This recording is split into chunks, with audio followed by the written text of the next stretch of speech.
Hi, welcome back to The Basement. I'm Steve Lewis. Today we continue our in-depth look at U.S. pop culture in April, May, and June of 1986. Last time we talked about movies and music. This time we'll talk about news, the Beach Boys, and television. And let's get started with television, talking about some of the big TV events of that spring of 1986. Broadcast on April 13th was the made-for-TV movie Return to Mayberry, which reunited most of the original cast of the early 60s Andy Griffith Show. In the movie, Andy returns home and once again becomes the sheriff of Mayberry, kind of bringing the series full circle. It'll be the highest rated made-for-TV movie of the 1985-86 television season. On April 21st came The Mystery of Al Capone's Vaults with Geraldo Rivera, a heavily hyped 2-hour live syndicated special watched by an estimated 30 million viewers. A construction company had discovered a number of walled-off chambers in the basement of Chicago's Lexington Hotel, reportedly dating from the late 20s and early 30s when Al Capone's criminal empire was headquartered there. Rivera broadcast the opening of those chambers. IRS agents were on hand in case the vaults contained riches. A medical examiner was on hand in case it contained bodies. I remember throughout the special, Geraldo referred to him as Scarface Al Capone, which I suppose he thought gave it more drama and also probably helped tie it in for people who didn't know who Al Capone was but knew Al Pacino's Scarface movie from 1983. In the end, the vaults contained dirt and a few empty bottles, although Rivera claimed that one of the bottles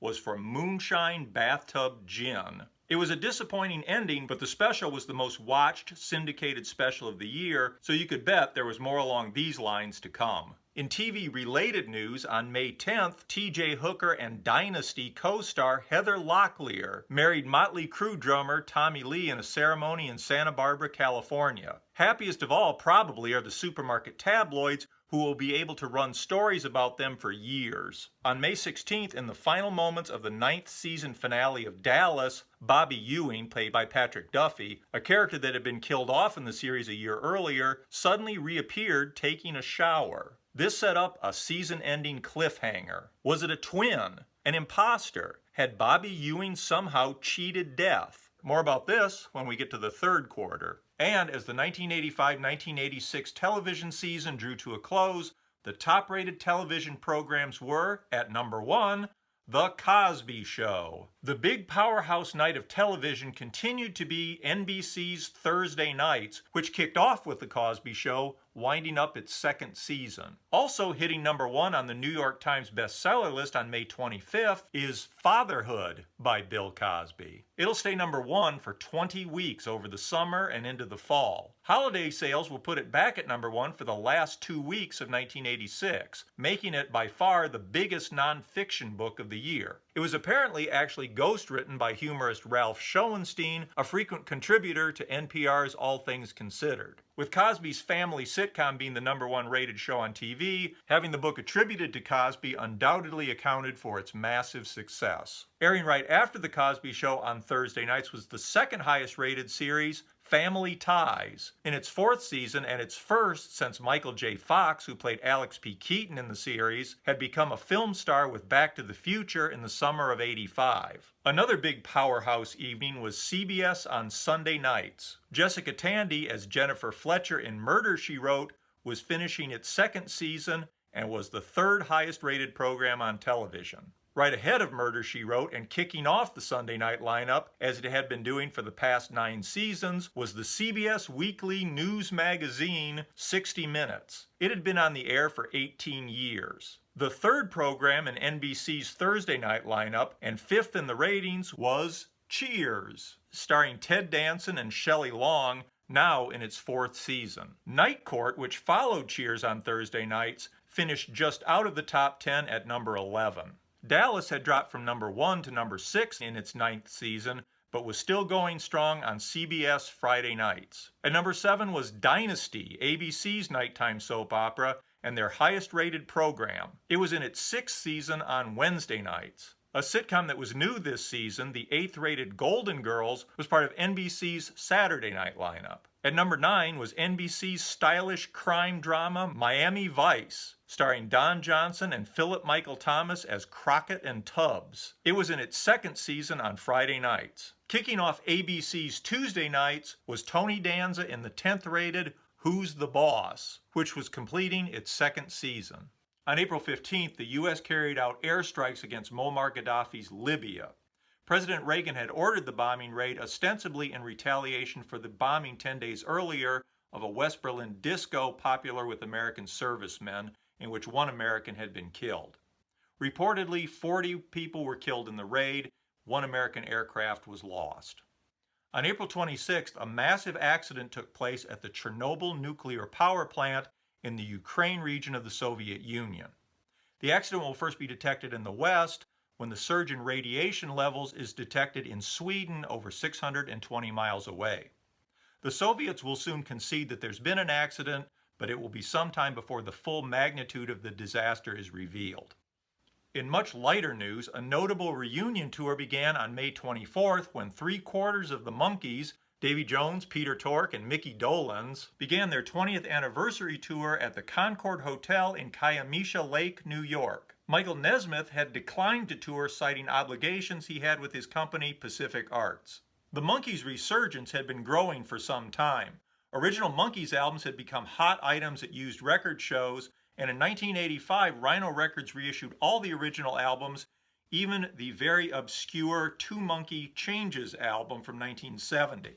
On February 23, 1986, with the reunion tour already in the works, MTV had broadcast a 22.5-hour marathon of Monkees TV shows, which proved hugely popular. The tour will be an unexpected smash, riding a wave of Monkees nostalgia, mostly from 20-somethings, and finding them some new fans as well. More and more dates will be added, and the tour will eventually be extended into December. A new Monkees single, That Was Then, This Is Now, is issued on June 27th. It's included on a new Greatest Hits package along with 2 other new recordings to capitalize on the success of the tour. The single will go to number 20 in the summer, giving them their first top 40 hit since D.W. Washburn 18 years earlier. For the encore of their show at the Greek Theater in Los Angeles on September 7th, as had kind of been expected or at least rumored, Michael Nesmith joins Mickey, Davy, and Peter for the encore, playing Listen to the Band and Pleasant Valley Sunday. It's the first time the 4 of them have appeared together since 1968. More reunion tours, records, and projects will follow, but never with the kind of massive success they'll find in 1986. Last year had been the summer of Live Aid. This year, on May 25th, came Hands Across America, an event organized by USA for Africa and heavily promoted on MTV, in which people held hands in an attempt to create a continuous human chain across the continental United States. Millions participated, including many celebrities. Of course, it was easier to cover the cities and towns than it was the mountains and deserts, so when the day came, there were gaps in the line. Ropes, ribbons, and banners were stretched out to try to cover the gaps. Though we didn't get a continuous human chain, many of the participants had donated $10 to join. Coupled with other fundraising, the event reportedly raised $15 million to combat hunger in America.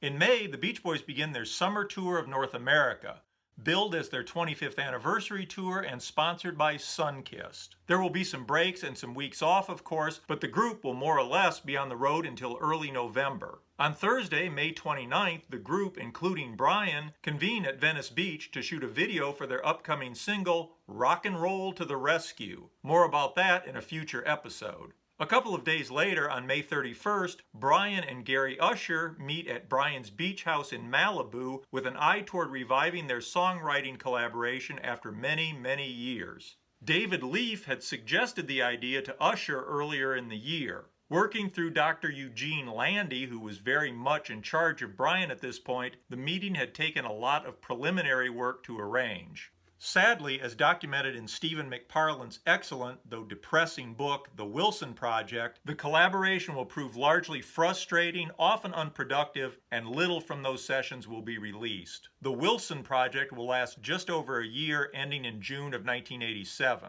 On June 6th, the Beach Boys' new single, Rock and Roll to the Rescue, with Good Vibrations from the Live in London album on the B-side, will be released. Of course, we'll talk much more about this in an upcoming episode, along with all the other Beach Boys material released in 1986. This brings us to the end of the second quarter of 1986. Next time we'll move on to the third quarter before talking about the Beach Boys' work. Hope you enjoyed this. I look forward to your thoughts and your feedback, and keep those comments coming. Have a great week. Please hit like and subscribe if you haven't done that already. Really appreciate it, and we will see you next time. Bye.